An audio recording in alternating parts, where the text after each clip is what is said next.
Sensation, le MAG.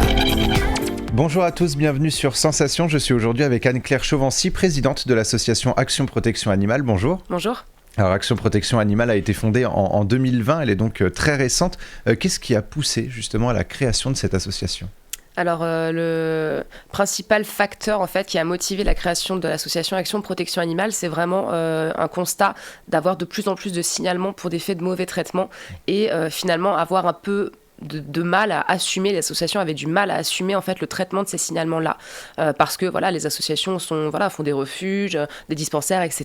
Et il n'y avait pas d'association dédiée expressément à la maltraitance animale et c'est ce qui nous a motivé finalement à créer cette structure-là qui ne se consacrerait qu'à gérer les cas de maltraitance animale. Et pour bien définir, vous êtes seulement centré sur l'Île-de-France ou vous êtes justement dans toute la France ? Alors, on est national. Donc, on intervient sur toute la France grâce à un réseau de bénévoles qu'on a un petit peu partout en France et qu'on envoie vérifier les cas de maltraitance qui nous sont signalés. Alors, l'équipe est composée de professionnels de la protection animale. En octobre 2022, le ministère de l'Intérieur a publié une étude sur les atteintes envers les animaux et l'évolution entre 2016 et 2021.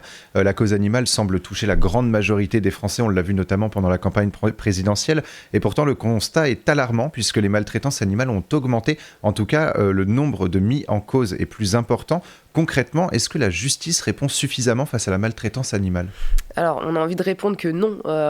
Évidemment qu'on a le sentiment qu'on ne répond jamais suffisamment judiciairement à la maltraitance animale. Maintenant, le fait qu'il y ait des statistiques qui démontrent qu'il y ait, entre guillemets, de plus en plus de maltraitance animale, pour moi, ça renvoie surtout au fait qu'il y a surtout de plus en plus d'affaires qui sont traitées judiciairement. Donc, c'est pas forcément une mauvaise chose.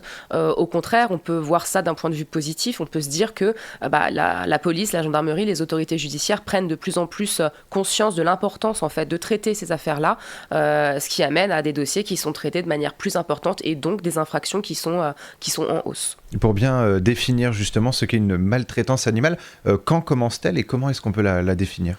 Alors, il va y avoir deux types de maltraitance. Il va y avoir la maltraitance légale. Donc là, ça va être tout ce qui va être contraire au droit, par exemple de frapper un chien, par exemple de le faire vivre à la tâche dans ses excréments, ne pas le nourrir, etc. Et il va y avoir la maltraitance morale. Donc là, ça va être de ne pas respecter son bien-être, par exemple en faisant vivre un chien H24 dans un jardin. En soi, c'est pas illégal. Par contre, c'est une forme de maltraitance parce qu'évidemment, l'animal a besoin de sortir. Donc voilà, nous, on n'intervient que sur la maltraitance légale parce que c'est les textes qui nous permettent en fait d'agir et on ne peut pas intervenir sur la maltraitance morale parce que là ça va relever plus de la négociation et de raisonner en fait ou en tout cas de former les personnes à la manière dont on s'occupe des animaux. Vos actions et ambitions se tournent autour de trois axes. Le premier est d'assurer la défense et la protection des animaux. Qu'est-ce que ça signifie ? Alors concrètement, c'est un aspect répressif. Voilà. Nous, on est une association de terrain. On va se rendre directement sur le terrain pour secourir les animaux qui sont maltraités, qui sont battus, qui sont en train de mourir sans soins, etc. C'est le cœur, on va dire, de notre mission, c'est l'essentiel de nos activités. C'est vraiment le terrain et travailler en collaboration avec les forces de l'ordre pour retirer en fait les animaux maltraités. C'est le cœur aussi finalement de vos actions, c'est de travailler avec les forces de l'ordre pour pouvoir sauver justement ces animaux maltraités. Exactement. Il faut savoir que les associations ne sont pas assermentées, donc on ne peut pas, nous, associations, aller chez les gens comme ça et retirer des animaux sans accord judiciaire. Donc on est toujours obligé d'intervenir avec les forces de l'ordre pour faire des constatations, pour qu'on ait une autorisation de saisie et aussi parce que derrière, systématiquement, il y a des dépôts de plaintes et des poursuites devant les tribunaux. Le deuxième axe, c'est la sensibilisation de l'opinion publique et des jeunes. Quelles actions mettez-vous en place justement pour sensibiliser les citoyens à la maltraitance animale ? Alors, on a pris le parti, nous, de mettre en image nos sauvetages. Donc, sur nos réseaux sociaux, sur notre site internet, etc., on raconte, en fait, en image, les histoires des animaux qu'on a secourus sans mise en scène, en fait. C'est très cru, quoi. C'est très brut. Enfin, il y a pas vraiment de montage et ça permet de mettre en lumière la réalité, en fait, de ce qui se passe aujourd'hui en France. Ça permet énormément de sensibiliser les gens parce qu'on a beaucoup de personnes qui ne se doutent pas de la manière dont se déroule une intervention et de la manière dont peuvent être traités les animaux. Ce sont parfois même des images dures, des images chocs dont on peut être confronté finalement en regardant vos vidéos. Malgré tout, ce sont des images chocs, mais ce sont également et surtout la réalité. C'est exactement ça. On a beaucoup réfléchi à savoir s'il fallait ou pas travestir la réalité pour la rendre un peu plus supportable aux yeux des gens. Et on a décidé que non, que voilà, la réalité, elle est comme ça, et que si les gens ne se rendent pas compte de ce qui se passe, on aura du mal à faire évoluer un petit peu les choses derrière. Et enfin, troisième axe, assurer le respect des lois protégeant les animaux et l'environnement. Ces lois, on ne les connaît pas toujours, et surtout, on a l'impression que la maltraitance animale, par exemple, n'est pas souvent punie. C'est ce qu'on a dit il y a un instant. Est-ce que votre objectif, c'est aussi de vous adresser aux élus de la République pour faire évoluer ces lois ? C'est tout à fait notre objectif. Faut savoir que dans notre équipe, on a été beaucoup à travailler pour d'autres structures nationales. On avait déjà des relations avec les ministères, la DGL, etc.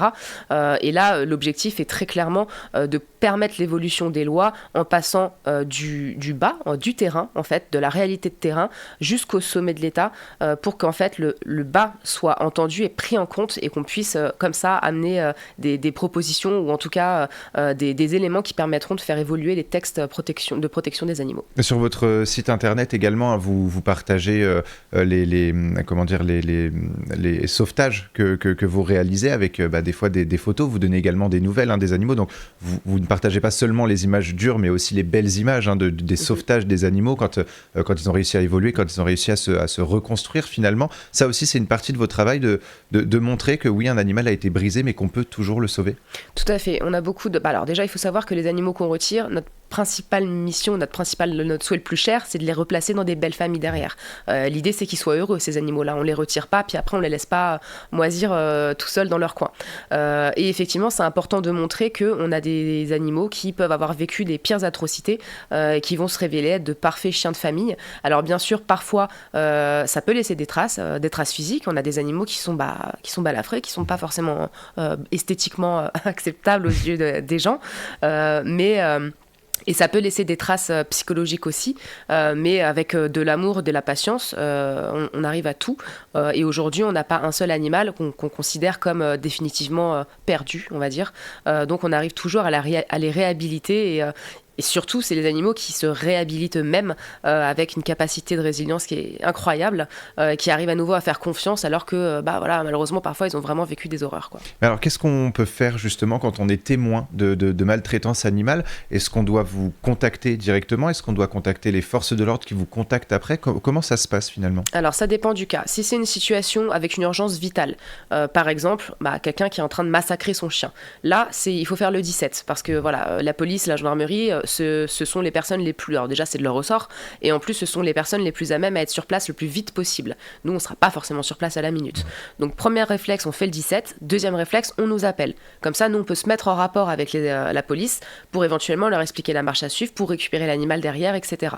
Si on n'est pas dans une situation d'urgence vitale, mais dans une maltraitance plutôt passive, là, il faut faire un signalement directement en ligne sur notre site, avec l'adresse, tous les éléments que les personnes ont à leur possession, pour qu'on aille nous vérifier les conditions de vie de l'animal, et s'il le faut, qu'on fasse intervenir la police derrière. Et une fois l'animal récupéré, qu'est-ce qui se passe pour... Alors, une fois l'animal récupéré, il va se retrouver, soit on le place en famille d'accueil s'il est très abîmé, malheureusement ça arrive, soit on le place en pension, il va voir un vétérinaire, on va évaluer un petit peu son comportement, et ensuite l'idée c'est qu'on puisse le replacer directement soit dans des familles, soit via des refuges partenaires avec qui on travaille, pour que l'animal puisse avoir une vie de famille épanouie. Alors, on a vu sur votre site internet, début mars par exemple, vous aviez sauvé Ficelle, une border collie. Certains médias ont relayé l'information. Elle a été victime de maltraitance. On a eu aussi 2 chiens souffrant de malnutrition extrême et un chien enfermé dans 80 cm². Ces chiens-là, ces animaux qui sont victimes justement de maltraitance animale, ils sont brisés, ils ont un caractère malgré tout. Comment est-ce que vous faites pour justement leur redonner confiance en l'humain ? Alors, il faut savoir qu'un animal qui a vécu des horreurs va immédiatement s'attacher et faire confiance à la première personne qui va être gentille avec lui. Voilà, c'est horrible, mais c'est aussi leur force. Et en fait, de cette confiance-là, on peut permettre à l'animal d'évoluer et de passer à autre chose. Donc ça peut prendre du temps. Ça passe aussi beaucoup par la confiance et la nourriture, parce que ça, c'est le meilleur. Le chemin du cœur prend souvent celui de l'estomac.